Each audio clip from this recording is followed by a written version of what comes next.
আসসালামু আলাইকুম। News Bangla politics channel থেকে স্বাগত জানাচ্ছি আমি আব্দুল্লাহ খান। আজ 9 ফেব্রুয়ারি রবিবার।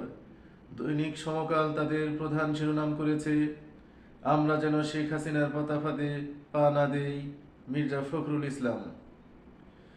বিএনপি মহাসচিব মির্জা ফখরুল ইসলাম আলমগীর বলেছেন, বাংলাদেশের ছাত্র জনতা ফ্যাসিস্ট হাসিনা সরকারের উৎখাতের মধ্য দিয়ে অভ্যুত্থানে সফলতা অর্জন করেছে, কিন্তু আজকে দুর্ভাগ্যজনকভাবে আমরা যেন শেখ হাসিনার পাতা ফাঁদে পা না দেই।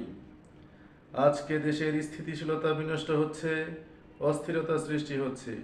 এর জন্য সম্পূর্ণভাবে হাসিনার ফ্যাসিস্ট রেজিম ছিল, সেই রেজিমই দায়ী।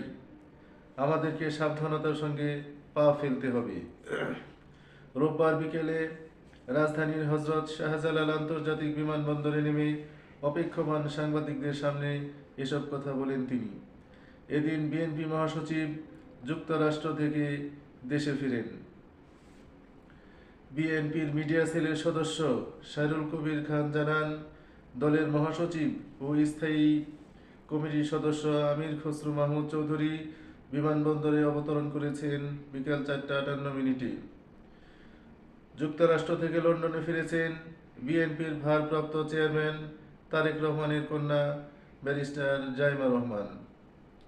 গত 6 ও 7 ফেব্রুয়ারি ওয়াশিংটনে ন্যাশনাল প্রেয়ার ব্রেকফাস্ট এ আমন্ত্রিত হয়ে যোগ দেন মির্জা ফখরুল ইসলাম আলমগীর, আমির খসরু মাহমুদ চৌধুরী এবং দলের ভারপ্রাপ্ত চেয়ারম্যান তারেক রহমানের কন্যা barrister Zaima Rahman.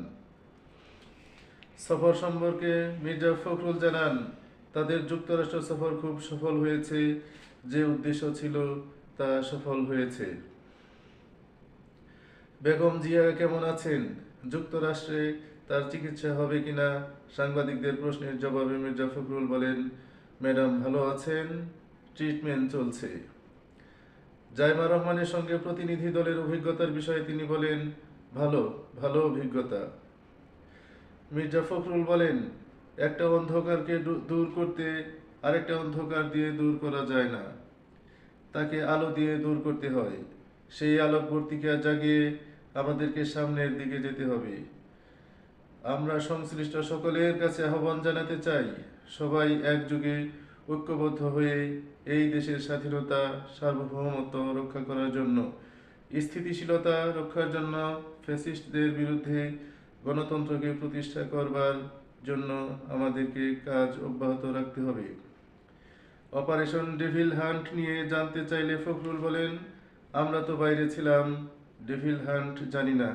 Devil hunt মানে ফ্যাসিস্টকে জানি। এতদিন পর বোধোদয় হয়েছে, সেই জন্য ধন্যবাদ জানাচ্ছি। সিইসির সঙ্গে বৈঠকের পর যা বলল বিএনপি। সিইসির সঙ্গে বৈঠকের পর প্রধান নির্বাচন কমিশনার সহ নির্বাচন কমিশনারদের সঙ্গে বৈঠক করেছে বিএনপি। বৈঠক শেষে আজ রোববার সন্ধ্যায় নির্বাচন কমিশনের কার্যক্রমে বিএনপি সন্তুষ্ট বলে সাংবাদিকদের জানিয়েছেন দলটির স্থায়ী কমিটির সদস্য নজরুল ইসলাম খান। তিনি বলেছেন, নির্বাচনের সময় ঘোষণার দায়িত্ব এখন অন্তর্বর্তীকালীন সরকারের। যেহেতু সংবিধান ও প্রচলিত আইনের ভিত্তিতে দেশ পরিচালিত হচ্ছে না, আগামীকাল প্রধান উপদেষ্টার সঙ্গে বৈঠকে জাতীয় নির্বাচনের সম্ভাব্য সময় নিয়ে বিএনপি আলোচনা করবে বলেও এ সময় জানান তিনি। সবাইকে ধন্যবাদ।